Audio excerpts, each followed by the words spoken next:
we already watched this. We don't need to watch it again. Okay. So yesterday we were learning about action potential and how it travels down the axon of a neuron, and it starts at a resting potential of what? Negative 70, and once it reaches the threshold of what? -80. Negative 55. Can you? What is -80 again? Negative 80 is the hyperpolarization, and that's after the action potential, when the potassium channels have opened and it has repolarized and it goes like too far, so it goes down too far. So that's after the action potential is over.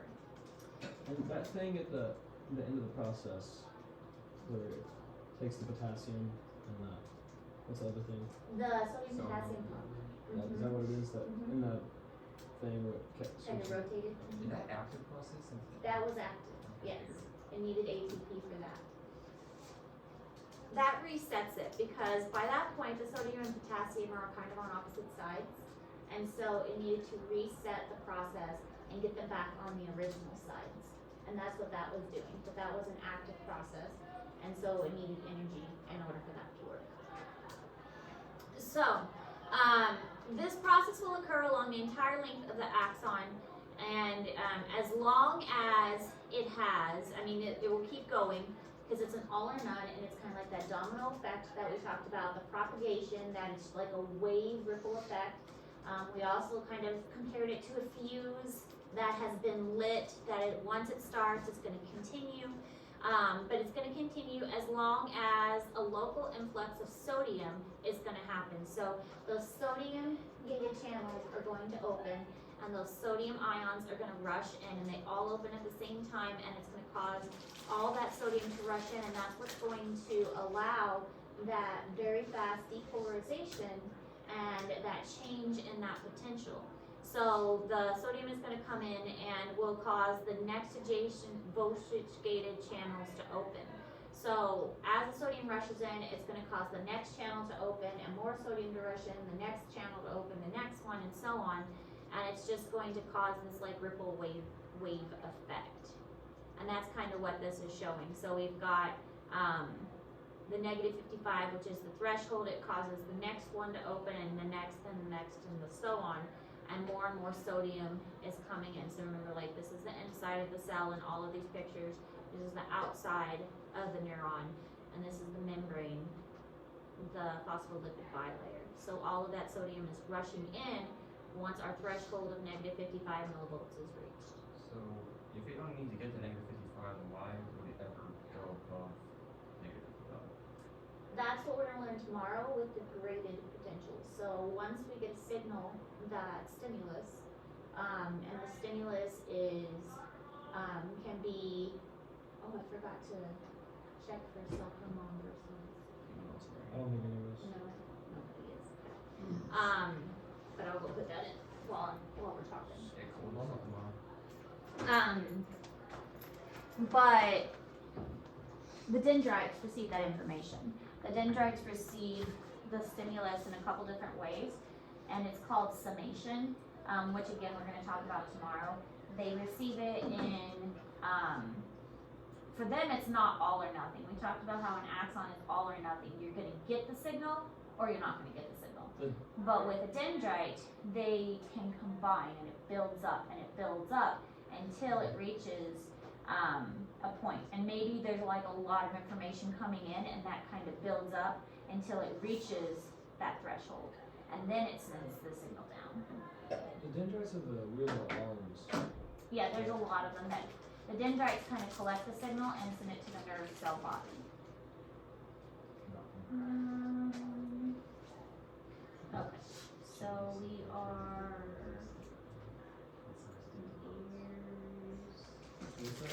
Miss Ayers, there's a video in the student notes that you might want to like remove. There's a weird one. my kids get on there. Yeah. And I saw a couple that I removed the other day. I don't know how they get on there and add things. Is there still one on there? Yes. Genius inventors you didn't know exist. Inventions, you know. Inventions. I try to read from You got it. There was one the other day that I saw on there that I exited out. I'll Like, get did you go on to the game there. last night? Get rid of that one. Oh, okay. Cause my kids sometimes get on my accounts and watch videos and then they like and subscribe things. I don't even know how they add things on there. And I was doing schoolwork, so just missed I it. got you. I got you. No problem. I don't even know how they add things to my playlist. This. Okay, I'll get on there later and figure out how to delete it. Alright. So, when the signal gets to a certain point, the signal is what's called transduced and it changes to a chemical signal. So, this is also something we're going to learn tomorrow is that right now, when it's in the axon, it's considered an electrical signal. This whole positive and negative thing is an electrical signal. But we talked a little bit about it already when we learned about the neurotransmission and the acetylcholine and all of that. Okay, no announcement.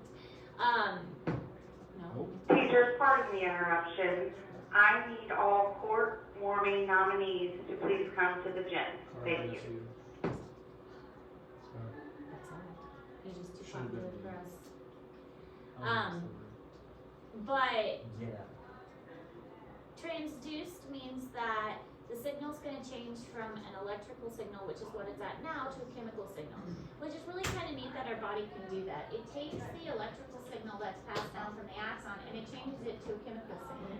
So the chemical signal is,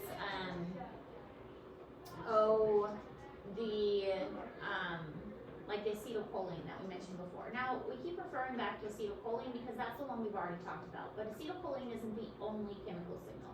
It's just the one I keep talking about because it's the one you guys are familiar with. There are other types of chemical signals. But that's what transduction means, is that it's changing it from electrical to a chemical signal.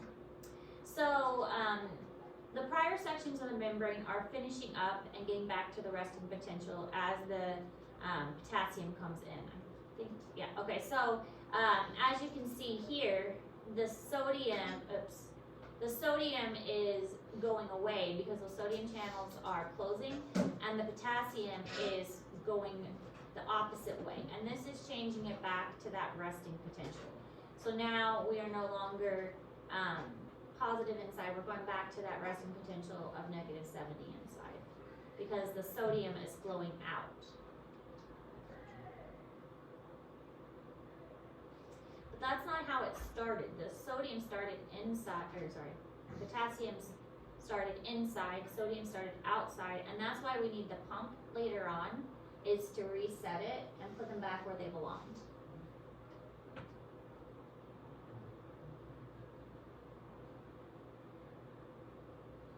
So we need the pump at the end to reset everything and put everything back where they belonged. But this is good enough for now to kind of stop the signal and prevent the signal from going backwards. This helps the signal to only go one direction.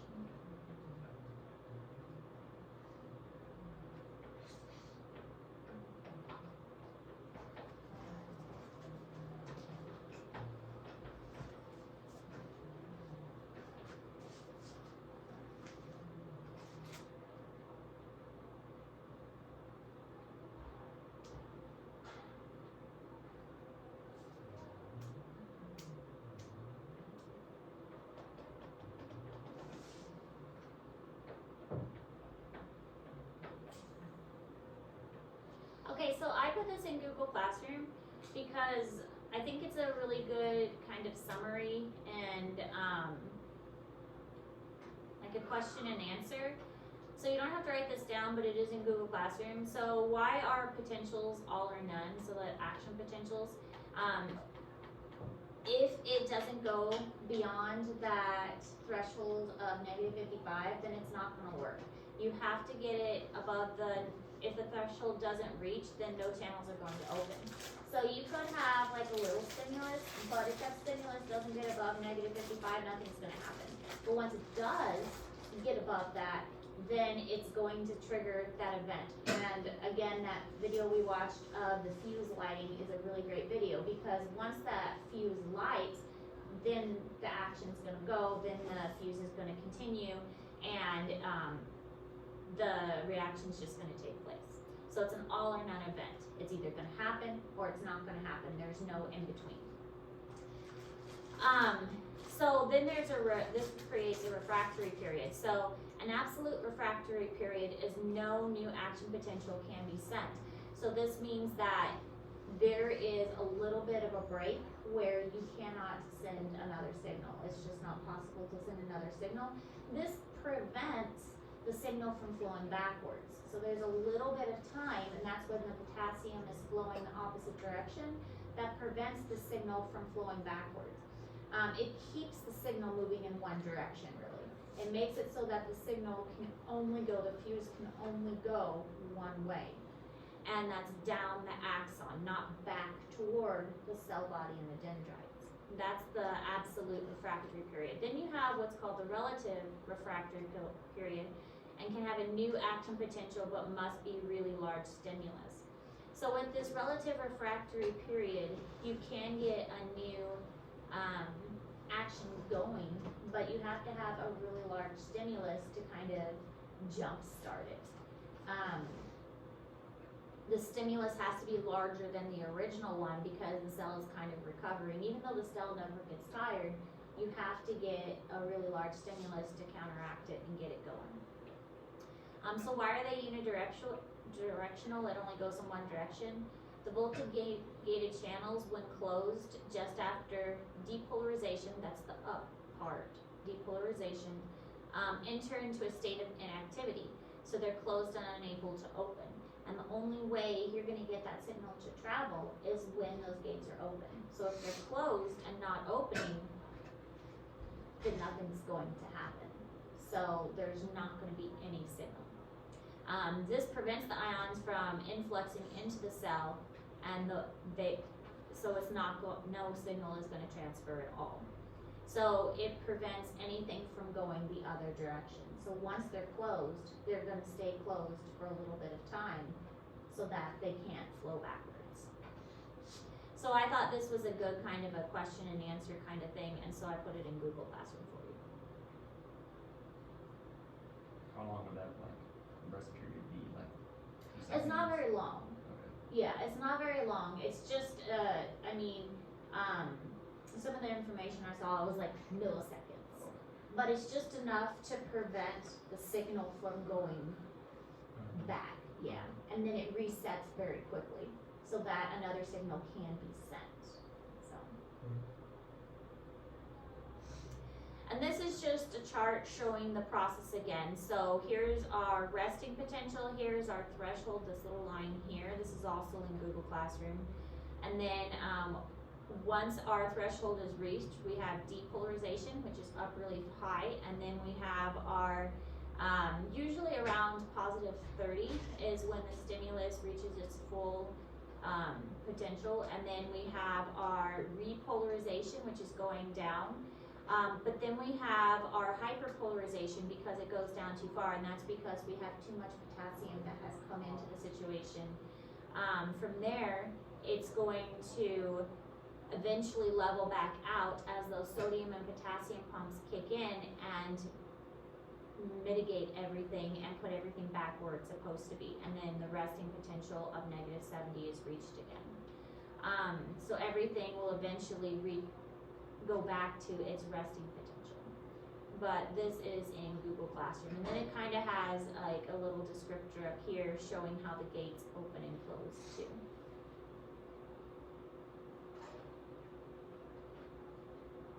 So, the speed of transmission depends on a couple things. How fast the transmission is able to go. The thicker the axon. So imagine it this way as well. If you have a really big river, the big river can flow much faster than a really, really small river because a small river is constricted. It can't flow very fast. We're actually going to learn about this when we talk about the cardiovascular unit. Capillaries have to flow very slowly because capillaries are very, very small and can only allow one red blood cell through.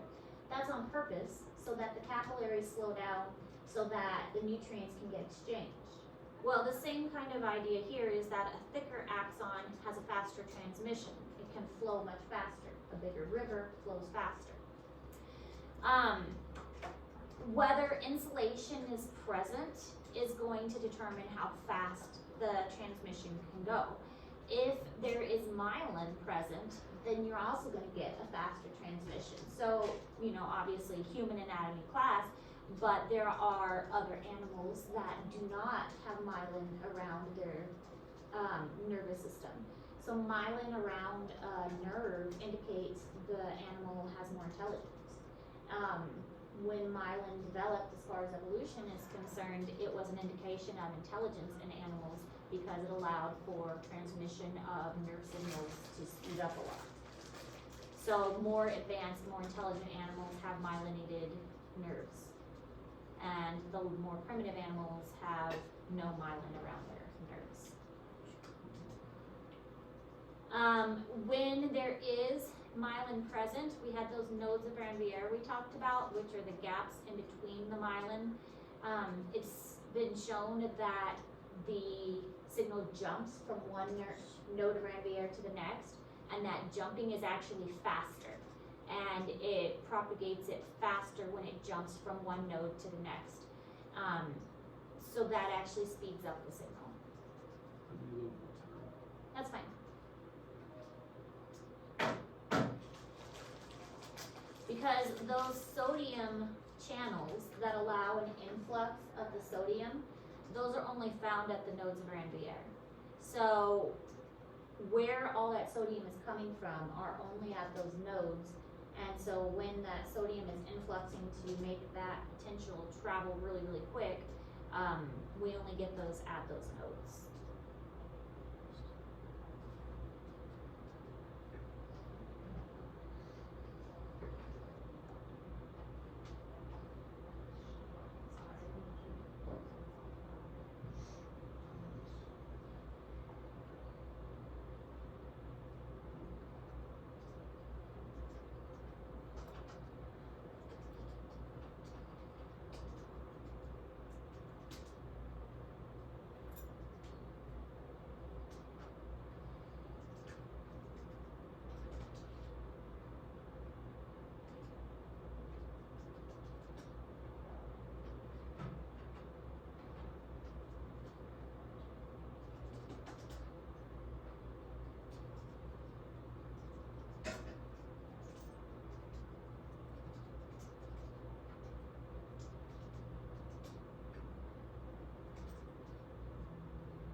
Good.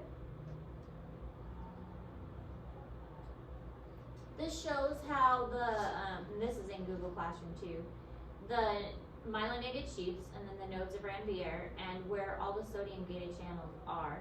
So in these spots between the myelinated sheaths, we're going to have a high influx of sodium, and so the signal is going to jump from one node to the next, and the sodium is going to really flow in at these places. And so the signal is going to travel really fast in the myelinated sheath than axons that don't have a myelin. And then this picture is also in Google Classroom. Like I said, we're going to talk about the dendrites and the nerve cell body and all of that tomorrow. And right now we've just been talking about the axon and how the signal propagates along the axon. We have depolarization, which is the changing of the positive in the nerve, and then here's all the resting potential, and then it's repolarized. So as the green moves along, that's the action potential moving, and then this is everything resetting kind of behind. So the action potential is moving, the sodium channels are opening. Back here is where the potassium is flowing out, and then this is where the sodium potassium pump has reset everything. So it kind of flows in this direction, and then it happens very quickly. This is preventing the signal from traveling backwards, and then we have the nerve completely reset back here, waiting for the next signal to occur. Alright. So, it was mentioned that we should go over the key points, so we can do that. We talked about some of these key points yesterday: depolarization, repolarization, hyperpolarization. Understand how sodium and potassium flow across the membrane. The sodium flows in, and the potassium, which is inside, is going to flow out. So this would be associated with depolarization. Potassium is associated with repolarization to the point that it hyperpolarizes. Propagation is the movement of the, like the domino effect, the wave-like effect of the flow along the axon. And then the things that cause the signal to travel faster, what were the things we mentioned that cause it to travel faster? More myelin, Mm-hmm. a thicker axon. Well, I do, what is it called? Sorry, Axon. Well, those are the two main things, yeah. The thicker axon and the more myelin are the two main things. And how it's an all or none event. Why is it an all or none event? Because it needs all in the world for us to all happen. And it needs to reach what potential in order for it to work? Negative. Negative 55. An absolute and relative refractory.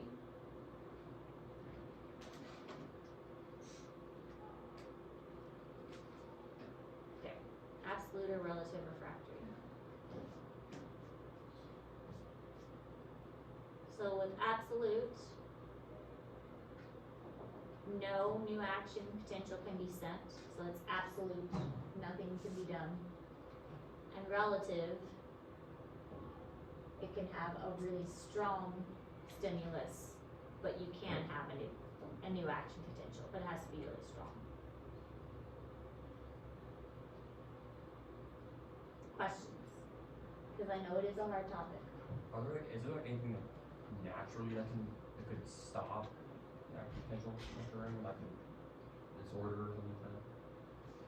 Like from occurring altogether or stopping Like once it starts? Like how you said, there's like an arm thing. Mhm. Is there like a way that like a chromosome that could stop it, or like a disease that like maybe so that maybe that like one of them just didn't act right? So obviously if a nerve is damaged, Yeah. nervous tissue doesn't repair. That's why if a person gets paralyzed, they don't recover very well, and it's very hard for them to regain movement, because nervous tissue is another one of those tissues that don't recover very well. Just like muscle tissue we talked about, and cardiac tissue and nervous tissue, those don't repair easily. So if it's damaged, there's also something we're going to talk about tomorrow called inhibitory response. So they can inhibit each other. If you have a strong response and then another response that's not as strong, they can cancel each other out. So that can, like they cancel each other out basically, and that could stop a response. Okay. But once the response gets going, there's not much that can stop it, at least to my knowledge. Unless the nerve is damaged, unless there's an inhibitory response. We talked about it like the neuromuscular junction and the synaptic cleft area, that there are some things that interfere with the chemical signal, with that transmission, like blocking that chemical signal, how that, what was it, sarin? That took away the acetylcholinesterase, and that way the muscle stayed contracted. It was a nerve gas. So there are things like that. So those kinds of things. And so like you said, like a nerve being damaged, would it go to the nerve and then just stop, or would it just not happen? I think it depends on the type of nerve damage. So like, and you can have a pinched nerve where you can get like shooting pain, or you get the tingling in your fingers, that kind of nerve damage. And you can have like a bulging disc that presses on your spine. You can like break, like paralyzed and have your spine broken. So there's a lot of different kinds of nerve damage. So, if you have a surgery and your surgery goes wrong and like they damage a nerve, like in your hand or something, and then you can't feel in that part goes numb. So, and it could just be like that particular part of your hand, like you lose feeling in that part of your hand. So, does that answer your question? Yeah. Okay. Is that what Question? what's that?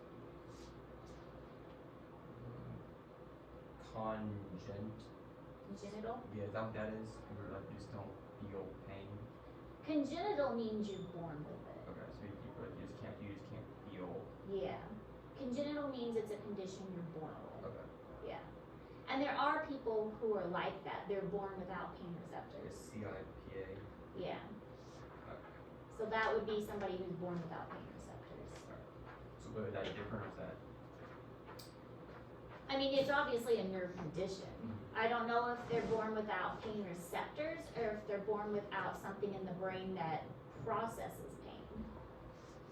I think it's more of a, they can't process it. It says pain sensing nerves of the patient are not properly connected in parts of the brain that receive Yeah. the pain message. Yeah, so the it's nerves something in the aren't brain. So does that mean they're more preventable to injuries then? Yes, because they can't feel that they're hurt. So if they like scrape, they burn, so say they're running on hot concrete and they don't feel that, and then when they look at their foot, they could, something like that kind of. Mm-hmm. And it's a real thing. I've heard of that condition before. They can't feel pain, and so they don't know when they get hurt. It's like their whole body's numb. I figure. That would be weird. So are they able to feel like Anesthesia touches for or, that? or like just, I think they can feel touches, because No remember when we anesthesia, learned surgery. about, oh yeah, it's good, the different receptors. there's different receptors. Okay, I got you. Yeah. And it was just the pain receptors they can't process. Well, but I mean, there's sort of first you can't feel. Anesthesia. I mean, I imagine it's I think like they can feel the other like receptors. Oh. surgery. Oh. I don't know. Must be nice. Well, I think like psychological to them still be weird. It's like, oh, look, I'm having surgery, and you'd be awake for it because you're still, even though you can't feel it. So. I'm 40. Okay, thanks. Okay, are we ready for our assignment?